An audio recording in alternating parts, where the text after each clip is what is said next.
My name is Moses Deng. I'm the Bishop of the Episcopal Church of Sudan and South Sudan Diocese of Wow. Uh, yeah.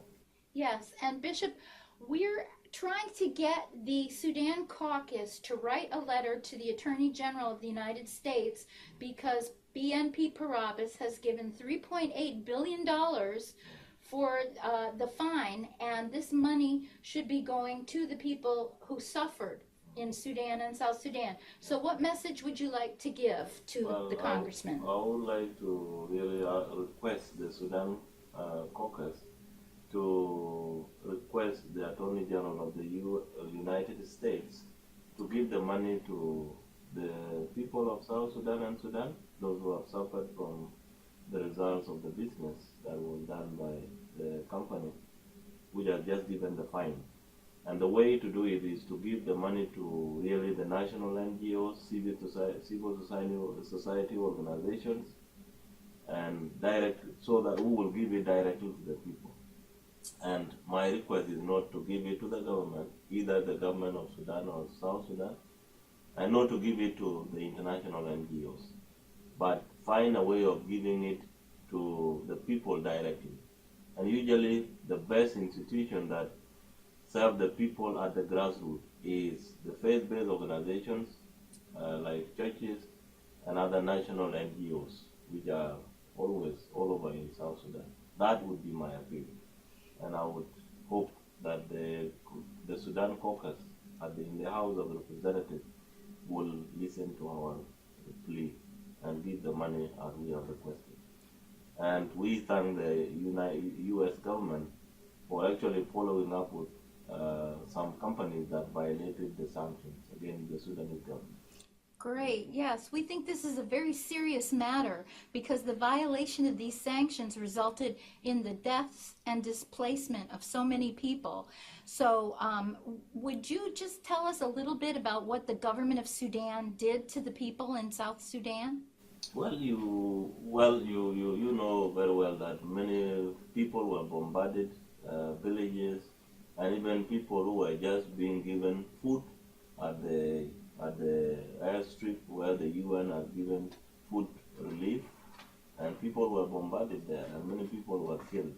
You are aware, even up to today, there is still bombardment of civilians in the Nuba Mountains, and we have just left the Bishop of Kadugli in the Nuba Mountains today, Yes. and he's receiving all these news every day. So people suffered from as a result of the oil, which should have been a blessing to them, and it has become a curse to them. And if there is a way that the U.S. government got that money, we would love it to be used to compensate the people who suffered from this as a result of progress making business with the Sudanese government. And the way to do it is not only to compensate individuals, but to compensate the whole community by giving them basic services, water, education, and health centers.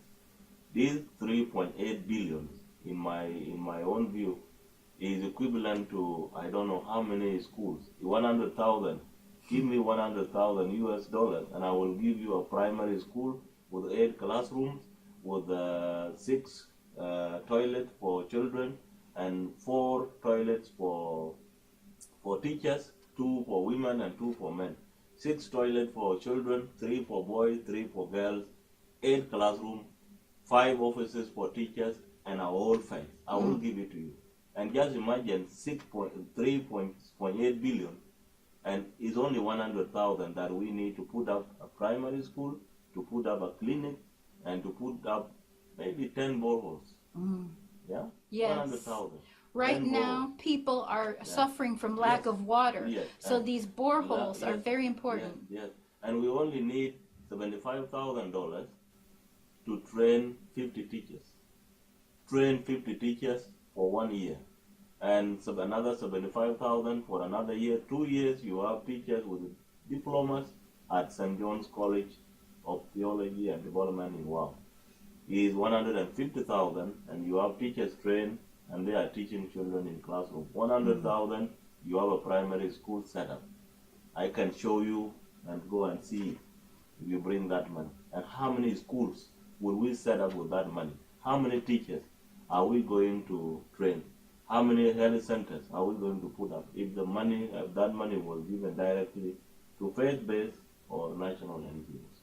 This is my appeal to the caucus. Great, thank you. Well, this message is going to Congressman Mike McCall, Congressman Mike Capuano, Congresswoman Barbara Lee, and Congressman Jeff Fortenberry, the co-chairs, and we're asking them to be the sponsors of a letter that all members of Congress can sign on to the Attorney General with this message of yours. So thank you. I will not remember all the congressmen names that you mentioned, but I would want to repeat the number one, Michael McCall, and the one lady, Barbara Lee. Those two, I want to appeal to them directly. They will talk to their colleagues. Now, those two, I have taken their names and I will write them down. Very good. So that I remember them. Okay, and thank you. I will follow up with you. How have they responded? Thank you very much, Bishop Moses.